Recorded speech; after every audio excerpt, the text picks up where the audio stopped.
Hey, Jay here with Dirt Bike TV. We have a 100-year-old bike. Well, that's bike and rider combined, 100 years old. Yes, 100 years old. This bike is a 1975 Honda CR250. So then you can figure out how old I am and add it to that, and it's 100 years old, me riding this thing. So I never rode one of these in the past. I've ridden a few vintage bikes a little bit, but I've never ridden this. Our buddy Pauly built this, used a lot of Ventco parts on here, and a lot of companies that I work with. Got Dunlop tires and Moto Seat decal works. Vintage bikes are a ton of work. Pauly did a lot of work to this bike. He went through everything. He stripped it down. He got the bike for free, but it was probably only worth a few $100s because it was so bad. He stripped it down, powder coated the frame, got the engine completely split, had to weld a few things. All new Ventco. Ventco has a rod kit for these, pistons, main bearings, seals, all that. Got a Mikuni, more modern carburetor in here. Faster USA did wheels. He did the Dunlop tires. PFR is a company that did the pipe and foot pegs.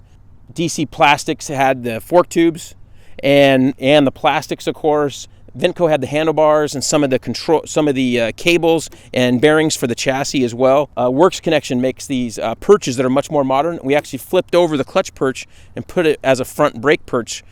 We kind of did that so we could have new perches up front. And then Pauly went through this bike and put all new bolts from Spec Bolt, all tricked out. Racetech went through the suspension on the forks, and then of course got the Ventco air shocks that are all new, which give it a really good ride and much better than the original shocks, which there's not much you can do with. Moto Seat redid the seat cover.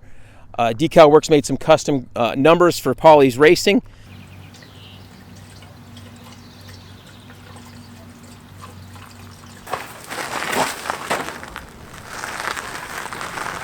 It's like a saddle, like. Wow.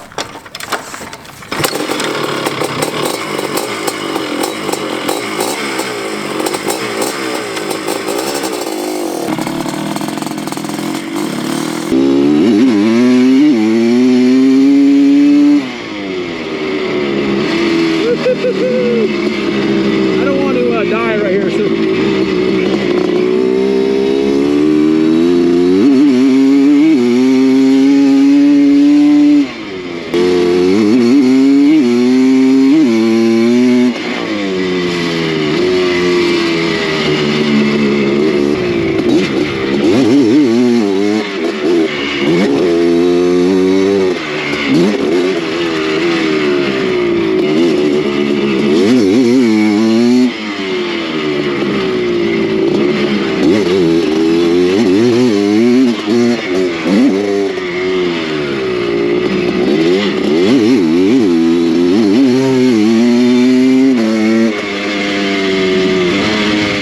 Okay, quite a day. We actually did 3 videos. Rado has one on his channel, and then there's one on the Ventco channel with Pauly, the guy who built this bike, with him talking about the bike and riding it, and it's been a pretty fun day.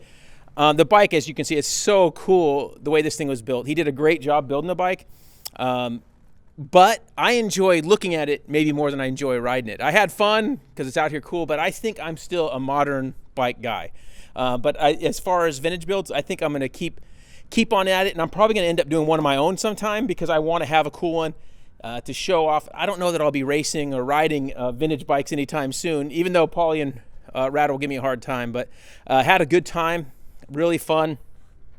What'd you think, Rado? You had fun? Yeah, a lot of fun. So Rado had fun.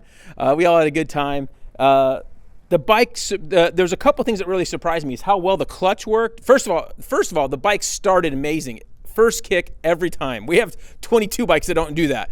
So first kick every time. When it's cold or hot, first kick. So Pauly's got this thing running well with the ignition and carburation. It starts amazing. The other thing is the clutch. We have the Works Connection lever up here, but then the Ventco clutch plates. I was surprised. I started it in gear a few times and does awesome. Some modern bikes don't like to do that, start in gear. So I started it in gear with the clutch pulled all the way in. So that's all working really well. So the clutch worked really well. And then the power band's really hard to get used to. You know, I'm used to a power valve in an engine, and with this thing, I just didn't have that that type of. So I'm waiting for it to yank, and it did. When it did, it was like, whoa, there's something there. And so it'd want to pull me out, pull my arms off a little bit when I wasn't quite ready. The track we're riding's got a few more jumps than we'd want to be riding these. We'd want to be on more of an open outdoor terrain, but we wanted to hear this thing with no other bikes and 4-strokes blocking out the noise. We wanted to hear it on a fun track where we can hear the sounds and have a good time with no one else around, and that's what we did. So we had a great time today. Hopefully you enjoyed this vintage build, something a little bit different from Dirt Bike TV. Don't forget to like, comment, subscribe, all that kind of stuff. And if you have any questions, don't feel, it's out of the question to email me. It's easy. Just email me in the contact stuff. We'll send you any info. Also, the links to our Rocky Mountain purchase link, you can do that. And also tire stand plans, any of that kind of stuff. Tech questions, you can hit us up. We'll see you later at the track or trail. OnX Off-Road. Know where to go with the #1 GPS app. Access 500,000 miles of trails and roads, open dates and public lands. The Elite version even shows landowners and property boundaries. Download the OnX Off-Road app. To save 20%, use the discount code DBTV1.